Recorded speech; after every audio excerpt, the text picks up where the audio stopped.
جب میں نے اپنے استاد سے بخاری شریف کی حدیث پڑھی تو میں نے عرض کیا کہ استاد جی میرے ذہن میں ایک بات آ رہی ہے. کہنے لگی کیا بات آ رہی ہے؟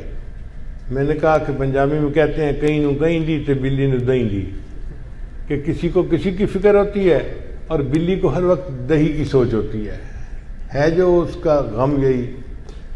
تو میں نے کہا استاد جی میں چونکہ ذکر و سلوک کی لائن کا بندہ ہوں نا، تو ہمارے پاس بہت لوگ آتے ہیں پریشان ہوں، کوئی پڑھنا بتا دیں، بیٹا بیمار پڑھنا بتا دیں، بیوی ناراض پڑھنا بتا دیں، کاروبار اچھا نہیں پڑھنا بتا دیں، تو بہت لوگ پڑھنے کے لیے آتے ہیں. تو میرا گمان یہ ہے کہ امام بخاری رحمۃ اللہ نے حدیث تصویر اس لیے بیان کی آخر میں کہ انہوں نے طلباء کو ایک عمل بتا دیا کہ عزیز طلباء اب بخاری شریف تو ختم ہو گئی، اب تم اپنے گھروں کو جاؤ گے اور پریکٹیکل لائف میں تمہارا واسطہ پڑے گا. کوئی بندہ جاب کرے گا، کوئی کاروبار کرے گا، کوئی قرضوں میں پھنسے گا، کوئی مشکل میں پھنسے گا، تو پریشان ہو کے کہے گا کہ بھائی میں اب کیا کروں ان حالات کے مسئلوں سے نکلنے کے لیے. بچیاں جائیں گی اپنے گھروں میں، ماں باپ ان کے رشتے کر دیں گے، مگر کچھ بچیاں ایسی بھی ہوں گی کہ تعلیم بھی مکمل ہو گئی، شادی کی عمر کو بھی پہنچ گئیں، مگر رشتے نہیں آتے. اب بچیاں خود تو نہیں کر سکتی، وہ حالات کے اندر بند ہو جاتی ہیں، کر بھی کچھ نہیں سکتے اور نکلنے کا راستہ بھی نظر نہیں آتا.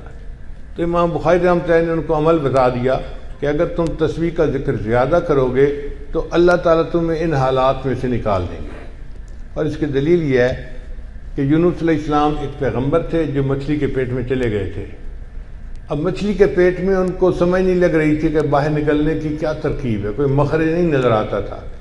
انہوں نے اللہ کی تسبیح بیان کی، لا الہ الا انت سبحانک انی کنت من الظالمین. اللہ نے مچھلی کو حکم دیا کہ تم میرے یونس کو کنارے کے اوپر واپس نکال دو. چنانچہ ان کو مچھلی کے پیٹ سے نجات مل گئی. اللہ تعالیٰ قرآن میں فرماتے ہیں فلولا انہ کان من المسبحین، اگر یونس علیہ السلام میری تسبیح بیان کرنے والے نہ ہوتے للبث فی بطنہ الی یوم یبعثون، تو وہ قیامت تک مچھلی کے پیٹ ہی میں رہ جاتے. مصیبت اتنی بڑی تھی کہ قیامت تک انہوں نے مچھلی کے پیٹ میں رہنا تھا، مگر تسبیح پڑھنے نے مچھلی کے پیٹ سے نجات عطا فرما دی. تو کئی مرتبہ لوگ قرض کی مچھلی کے پیٹ میں پھنس جاتے ہیں، نکلنے کا راستہ نظر نہیں آتا.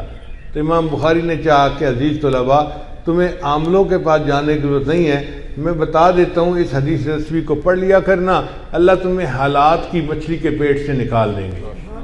اللہ تمہیں قرض کی مچھلی کے پیٹ سے نکال. اور یہ تجربہ شدہ بات ہے. آپ کسی مشکل میں پھنسے ہیں، آپ تصویر کا ذکر کریں، پھر دیکھیں اللہ اس مچھلی کے پیٹ سے کیسے نکال دیتے ہیں. ایک اور بھی روایت ہے کہ حضرت عمر رضی اللہ عنہ کے پاس ایک مجرم کو لایا گیا اور انہوں نے جلاد کو کہا کہ اس کے 10 جوتے لگاؤ. اب جلاد نے جب پہلا اس کو جوتا لگایا نا تو وہ کہنے لگا سبحان اللہ. یعنی اس زمانے کے مجرم بھی ایسے تھے جو اول فال نہیں بکتے تھے، بلکہ ان کو اگر ضرب پڑتی تھی تو وہ سبحان اللہ کا ذکر کرتے تھے. تو جب اس نے سبحان اللہ کہا نا تو عمر رضی اللہ عنہ نے جلاد کو اشارہ کیا، دا ہو اس کو چھوڑ دو، ایک ہی کافی ہے. ابی بن کعب رضی اللہ عنہ ایک مفتی قسم کے صحابی تھے، وہ پاس بیٹھے ہوئے تھے، فضاحی کا وہ مسکرا پڑے. تو عمر رضی اللہ عنہ کو تعجب ہوا. انہوں نے پوچھا میں یدھیکو کا، حضرت آپ مسکرائے کیوں ہیں؟ ان کا والذی نفسی بیدہ، قسم ہے اس ذات کی جس کے قبضے میں میری جان ہے، سبحان اللہ کے ذکر نے اس بندے کی سزا میں کمی کروا دی. 10 کا آپ نے حکم دیا تھا، 1 پہ معاف کر دیا. اس کا مطلب یہ کہ سبحان اللہ کے ذکر نے عذاب کو کم کر دیا.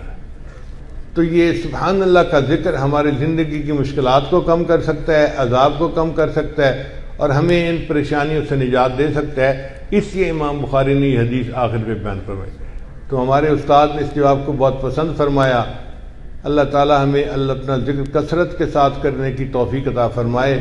اور مفتی صاحب کے جو مختلف ادارے ہیں اللہ ان کو دن دگنی رات چوگنی ترقی عطا فرمائے اور ہمیں تقوی و طہارت کے ساتھ اس دین کے کام کو دن رات کرنے کی توفیق عطا فرمائے.